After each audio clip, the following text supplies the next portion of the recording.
Today, I wanted to talk a little bit about something that happened this past weekend for me. Not sure when you're going to be seeing this, but it was Free RPG Day for 2021. So, Free RPG Day has been going on for several years. It's similar to Free Comic Book Day, which has been a very successful event, annual event for the comic book industry that really helps to support local comic book shops. Well, Free RPG Day is looking to do the same thing for local tabletop gaming shops. Now, it has been, I think, a bit more of a challenge. I have found, one, that game shops tend to be a little bit more rare in the first place, but the game shops that participate in Free RPG Day seem to be even more rare.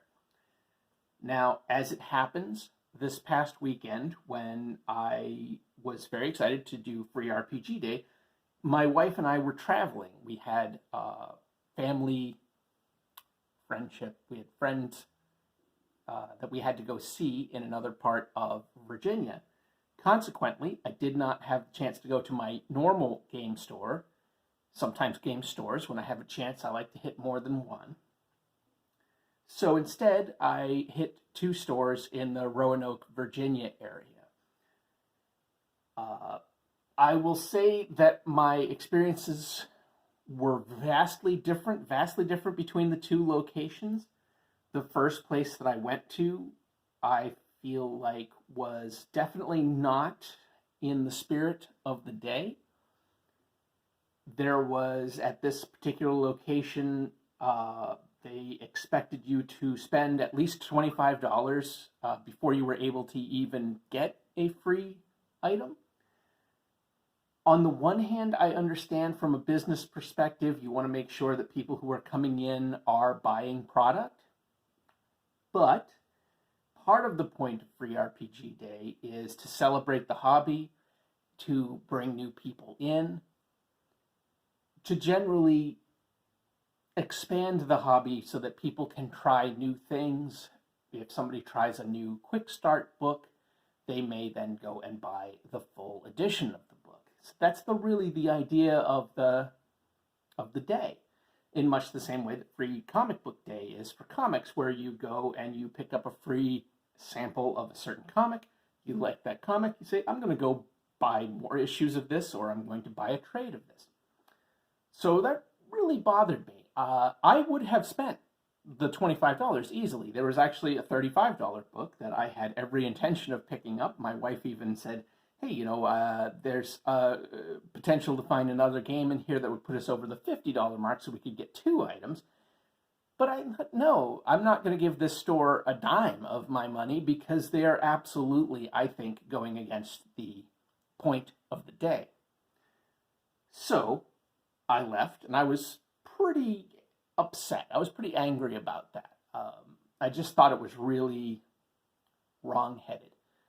Anyhow, there happened to be another game store in the area, so we went to that one, and they were, in all ways, a better store. It was brighter, the people were nicer, the staff was actually extremely friendly and extremely helpful and chatty.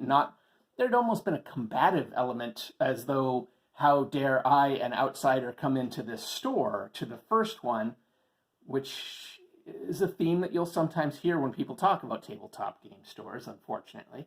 But the second one was very welcoming. Everybody was super friendly. They had the items out and on the table so that you could buy them free. Now, they did have a couple of items from the selections where there was only, say, one per, packet or what have you, where they were doing them as special offers at the front desk. But primarily, most of the material was out. You could take samples free. It was no problem.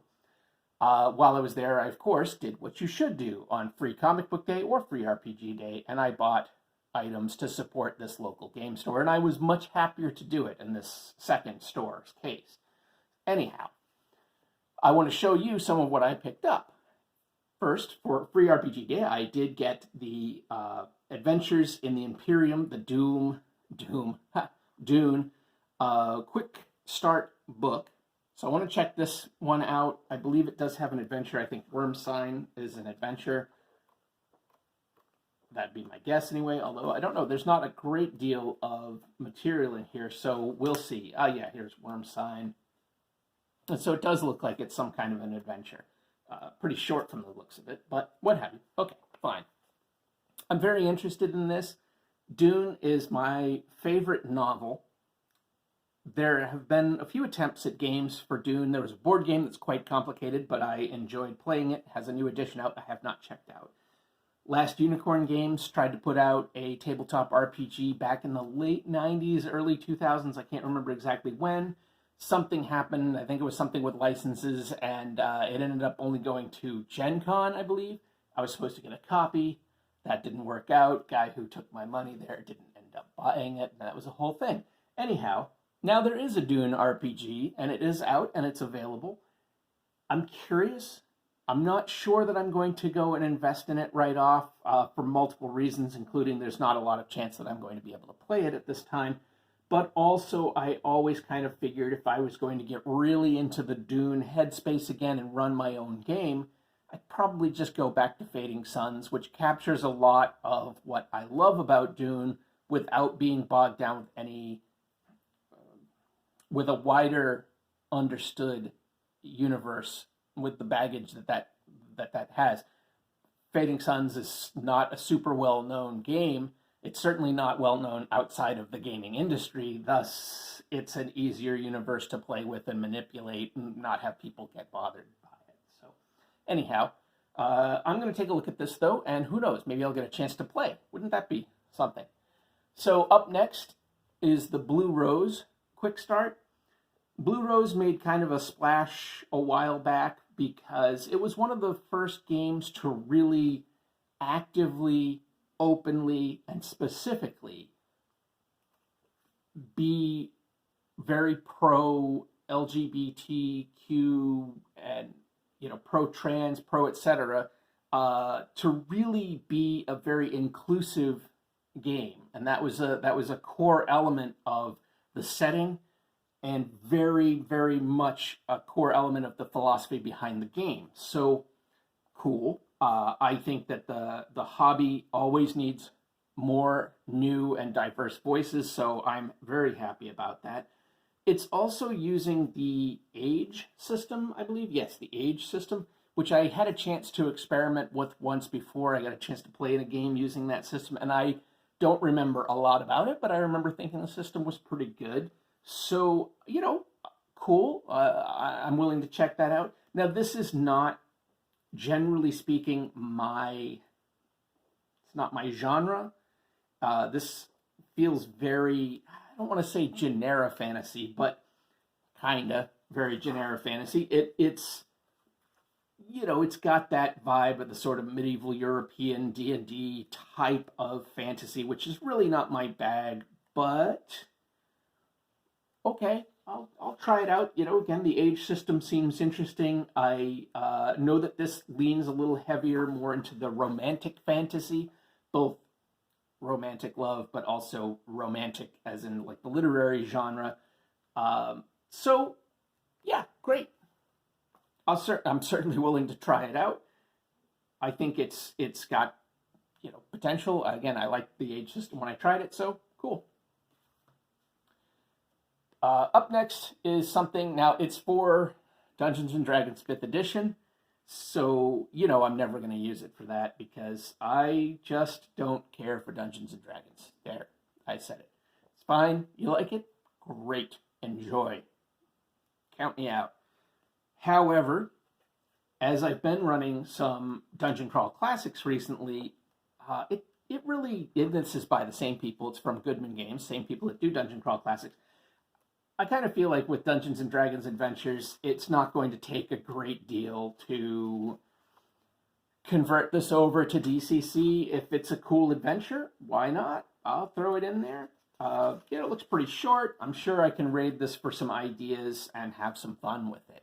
And who knows, once I've read through it, maybe rated it for some ideas, maybe I'll pass this on to somebody who really does enjoy 5th edition.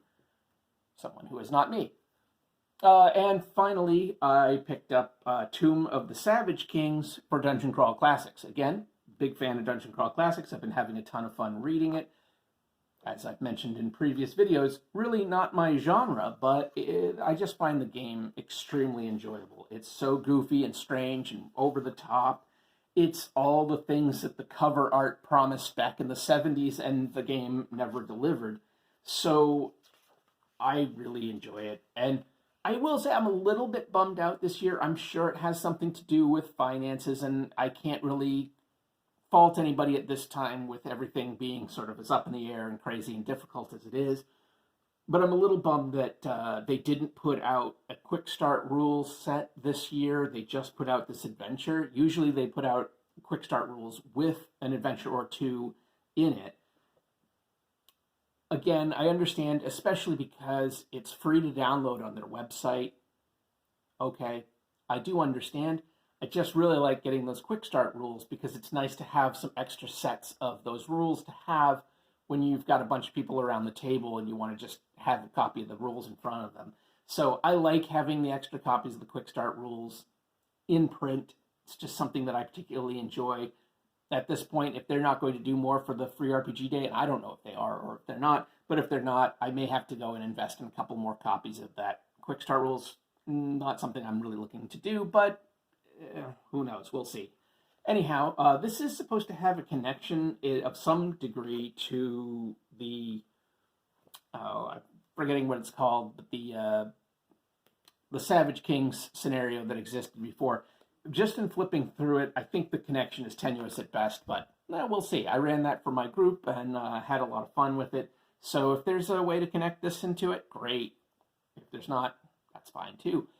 Again, while at the game store, you always want to make sure that you pick something up to support that store.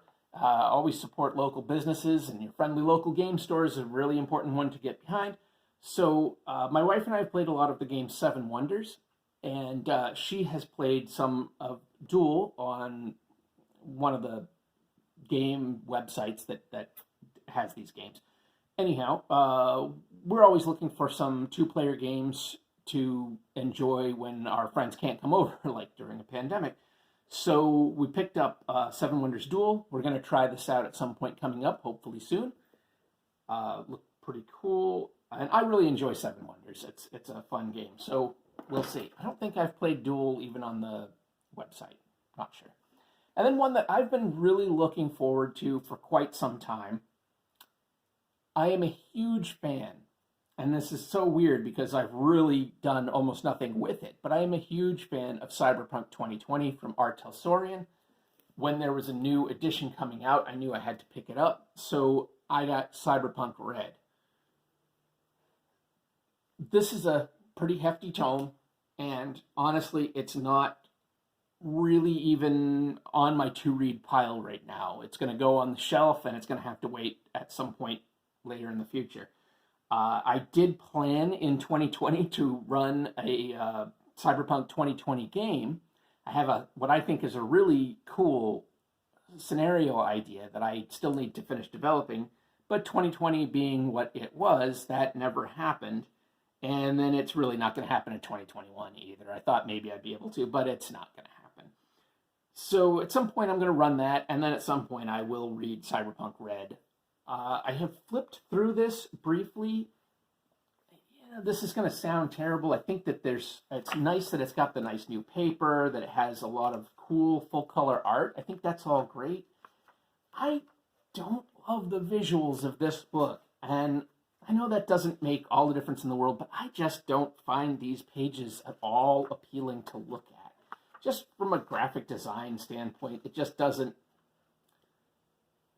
pull me in. The white pages, black print, red lines, it just, I don't know what to say. It just doesn't really thrill me. But that said, Cyberpunk is, I think, just an amazing game, and everything I've seen about Cyberpunk Red seems to indicate that it is as good as it ever was, and possibly better.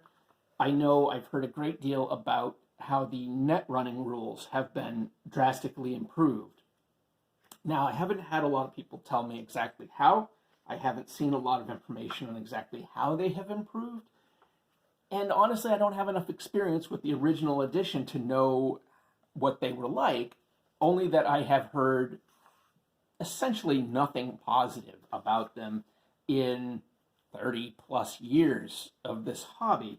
I've never heard anybody say anything good about the net running rules in Cyberpunk 2020. So I'm really curious to see what they are like in this. My intention in the 2020 game I was thinking about running was having the Netrunner be an NPC anyway. It wouldn't have fit into the scenario. The scenario was a one-shot and there was no need for it, so I wasn't really worried about the rules. Anyhow, I really do like a lot of this art that's in here. Again, I don't love the way the book looks. And maybe that's shallow, but there it is. Anyhow, there's a lot to it. It seems like there's a great deal of information. Part of the problem, I think, is a lot of these charts just make it look like daunting rules, and I don't think that that is the case. I don't think that Cyberpunk has a rule system that is especially difficult to follow, at least not from my memory. Anyhow, Cyberpunk Red, I am very excited to check this out. It's just going to be a while. I would not expect to see me talking about this, certainly not in 2021, and I don't even know if I'll be getting to it in 2022, if I'm being honest, but I will be getting to it at some point, because again, Cyberpunk, that's really my bread and butter. It's a genre that I have been, for reasons that I don't quite understand, I have been very invested in since I was a pretty young person.